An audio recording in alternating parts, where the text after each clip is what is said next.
mga kilos, kumusta kayo dyan? So papunta na tayo ng palengke. So mga 15 minutes away lang tayo, 15 to 20 minutes away lang tayo sa palengke natin. So yan, kailangan natin maaga ngayon, 8:30 na, para makuha natin yung mga fresh na mga vegetables and mga fish, mga ganyan, at mga karne. Yun lang mga ating gagawin muna, mamamalengke. Tapos pwede rin natin silang samahan magluto kung gusto mo mamaya. Uy, masarap na pagkain guys. Ayun.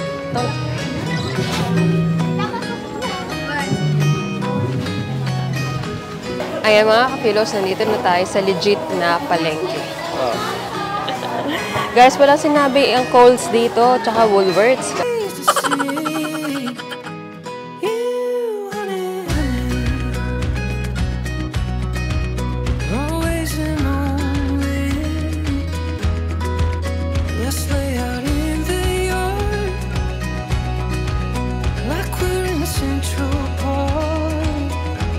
Guys, tingnan nyo yung mga isda, oh. Talaga namang fresh na fresh. Mihinga pag sila. Ayan mga kafilos. Kita nyo naman, pati mga gulay nila legit. Bagong pitas yan guys, galing sa farm. Kakapitas lang guys, oh. May dakta pa. Yung pinaka ano niya, pinagpitasan. Mga legit yan guys. Uy, fresh na fresh. May legit din na walis guys to. Legit na walis. Ayan guys, sabi ni Ate Andrea, kapag daw mamimili ka ng kalamansi, dapat may ganyan, no? May tangkay. Kasi daw, kapag daw walang tangkay, mabilis na daw masira. Saan walang tangkay? Lahat fresh, lahat may tangkay. Ito guys, may dahon pa, oh. Fresh na fresh, oh. Oh, diba? Ate Andrea, anong kunin natin dito? Ito pa. Ilang kilo kunin natin? 3. Lulutuin mamaya, te? Adobo. Adobo. Para sa bata yan? Bukas? Oo, pampulutan siguro ito ni mama mo. Ay, ganun. Ganun naman si mama mo eh. Pagpagod yung mga tao, ganun, nagpapapulutan. Pag anihan, ganun, may ka. Tapos araw-araw nagpapainom si boss. Luluto ng pulutan. Ganun sila kabait sa mga tao. Daming manok niya. Madaming tao eh. Anihan na, nandito naman ako sa iyo. Hindi ako nakakaindi dyan. Ano sila din yan? Siyempre, hindi na ako bibili. Dami kong bibili. Siyempre, suki eh. Minsan, ayaw niya yung samahan ako. Ako yung suki. Normal na tanong na. Ngayon, mga subscribers tayo, guys. Yan. Ay, ito te. Marlon and Micah. Yan. Yan o. Subscribe mo. Marlon and Micah. Marlon and Micah. Ayan. Pati mga anak ko na. Thank you po. Thank you. Thank you, to. Si ate muna tapos. Picture. Hindi, may tatanong lang. So yan, nandito tayo sa palengke ng Alicia. Kasama natin si ate. Ano pangalan te? Manilyn de la Cruz. Yan, kumpleto. Ilang taon ka na dito te? 10 years na din ko. Saan galing tong mga paninda mo? Galing to kay Ate Laila Liames. So ano oras dumarating normally yung paninda? Mga 3:30 Ng umaga? ng madaling araw. Madaling araw. So ano oras kagigising para makuha yung paninda mo? 4 na kasi kapag kuha, nandito naman na yung baboy. Dati nang binababa sa lamesa namin. So diretso na dito? Oo. Tapos ano oras mauubos to? Depende ading. Kapag maraming bumibili, maaga kami makauwi. Pero pag hindi, mga 6 na rin kami umuwi. 6 ng gabi. Oo. Tapos pag matumal, Pag naubos pa? matumal, hindi naman din. May iwan, konti lang. Konti lang. Ayos din pala. Nakarami ka na ba, te? Medyo. Medyo? Nakalahati na? Para Dahil sa inyo. So, magkatabi lang yung pwesto nila ni ate. So, tanong lang natin. Ate, anong pangalan? Minerva Castillo Ananay. Yan. Ilang taon ka na dito, te, sa palengke? 9 years din. Magkasunod kayo. So, nauna lang siya ng isang taon. Kasi naging ko ako nun eh. Sa tuloy-tuloy. Okay. Tapos, parehas lang kayo ng pinagkukuhanan ng karne. Isa lang. Isa lang. Tapos isa lang din yung presyo nila, no? So, anong oras yung mga gising mo, te? Ganun din? 4 o'clock. Ang aga rin talaga. Talagang mapupuyat ka dito. Nakabenta ka natin, marami na ba? Meron na rin. Nangalahati ka na? Oo. Oo, ayos. Sabi mo kay mama dito nabibili. Yan, yung mga suki natin. Mga suki namin siya. Suki daw, ayan. Makaka-discount tayo konti.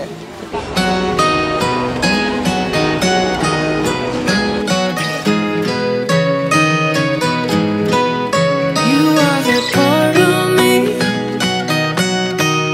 the only missing piece. No waiting patiently. I count the days to see. Guys, ito ang specialty ng Isabela. Mama Taba. Kumakain kami.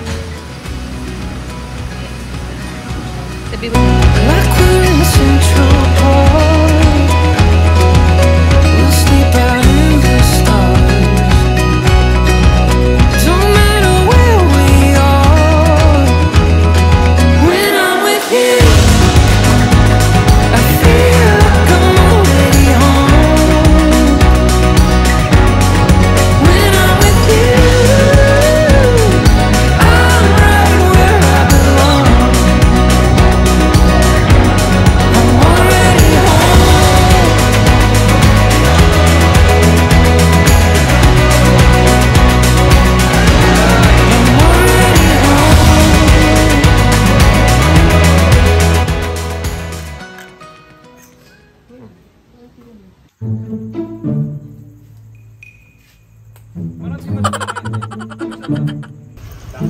pabili.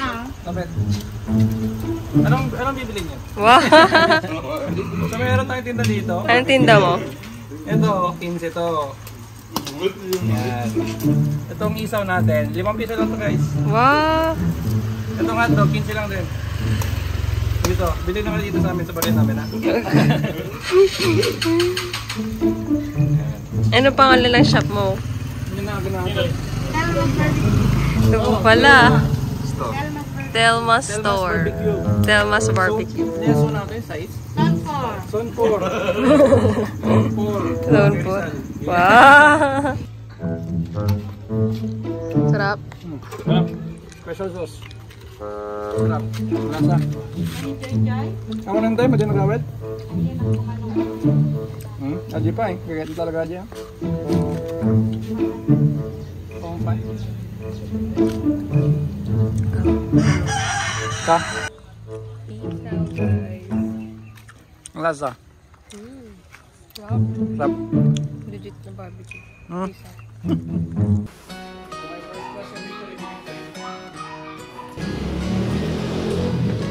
Marlon, anong tips mo sa akin yung sinasabi mo? Sa mga bibiyahe na first time galing Isabela o papunta ng Isabela, ulang-ulang kailangan mo magdala ng plastic. By land tong sinasabi ko by bus. Kasi baka masuka kayo sa ating zigzag. Titignan natin kung masusuka talaga ako. Natin kung may susuka mamaya. Hello mga kapilos! Ayan, medyo malungkot na tayo ngayon dahil pauwi na naman tayo, no? Ang bilis na isang linggo. Isang linggo, tapos na agad. Ay, ang dami nag-reaper na, oh. Sa labas, hindi na naman natin masasaksihan. Tapos na isang linggo namin dito sa Isabela, guys. Nag-enjoy talaga kami. Kumain ng masarap. And syempre, nag-enjoy tayo kasama sila mama and papa. Inaasa. Uy, ate, hi ka naman dito. So pabalik na nga tayo. Tapos na isang linggo. Na-enjoy natin ang ating bakasyon dito. Together kasama natin ang parents ko. Yan, kay mama at papa. Thank you po sa lahat. Yan, ihatid tayo papuntang bus terminal. Hopefully, next year. Hoping to be back next year. Nakasakay na tayo sa Victory Liner Deluxe Edition. So, simula na ng ating 10 hours na biyahe. And ayan, sabi ni Marlon, nasa may zigzag na daw kami ng mountain. So, ayan guys. Hindi nga natuloy, na-cancel nga yung flight namin. Pero ayan, enjoy naman tayo dahil sightseeing tayo guys. Ayan. Mahaba-habang sightseeing to guys. So far, naka-ready na kami ni Marlon. Dahil dati hindi kami prepared. Nakapag-download na ako ng maraming Netflix movie. And marami tayong tubig. Tingnan nyo guys. May free tubig din dito. Pero wala tayong pagkain, no? Mamaya, may first stop daw to. Kakain tayo guys. San may lugaw. See you ulit next year, Isabela. So mga kapilos, ito, naman tayong mercury drug. Dahil, asan yung supot natin? Ay naku, wala kaming supot. Alam ko may supot kami. Ayan guys, kung kayo'y babiyahe, lalo ng ganito, huwag kakalimutan, just in case, 2 supot. Tapos ito guys, bumili tayo. Guys, dito nga pala, ang mga toilet ay walang tissue. Dapat wipes lang. Hindi lahat may tissue. Mabigat ko yung wipes eh. Pero hindi lahat may tissue. So, magdala kayo ng sarili mong tissue. At ito ang pinaka-importante, guys. Dala rin kayo na hand spray para sa mga kamay nyo. And ito ang pinaka-importante sa lahat. Bonamine. Bonamine chewable. Meclizine. Ayan, guys. Kontra ano yan? Kontra bayahilo. Anti-emetic, anti-vertigo. Iinom tayo nito, guys. Siguro after na ng first stop, no? Hindi, dapat ngayon. Ngayon na. Para umepek na. Epekto niya.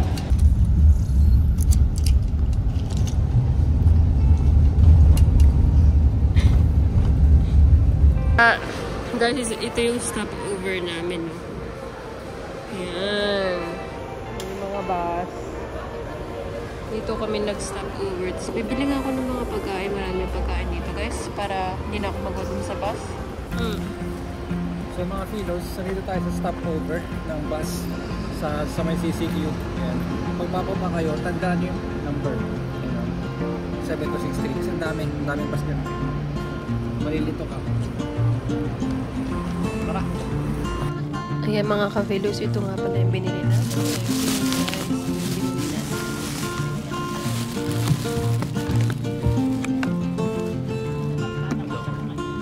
Adobo with egg.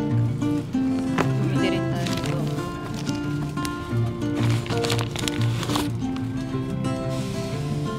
Japanese cake.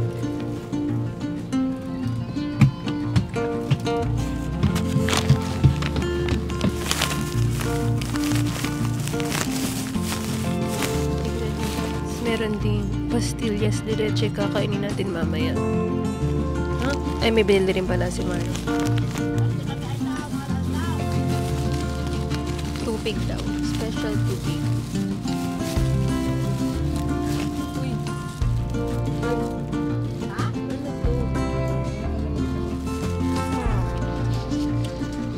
So, dito tayo sa bus stop sa may Aritaw.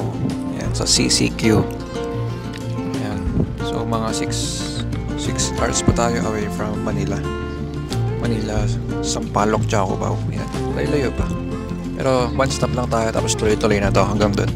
Kung namimiss nyo, Victory Liner. Yan. Nasa Victory Liner tayo yan. Mga lutong legit. Ang sarap talaga ng mga pagkain sa stopover, ano? Kanina pa nagyayaya si Mike kumain. Sabi, gutom na ako.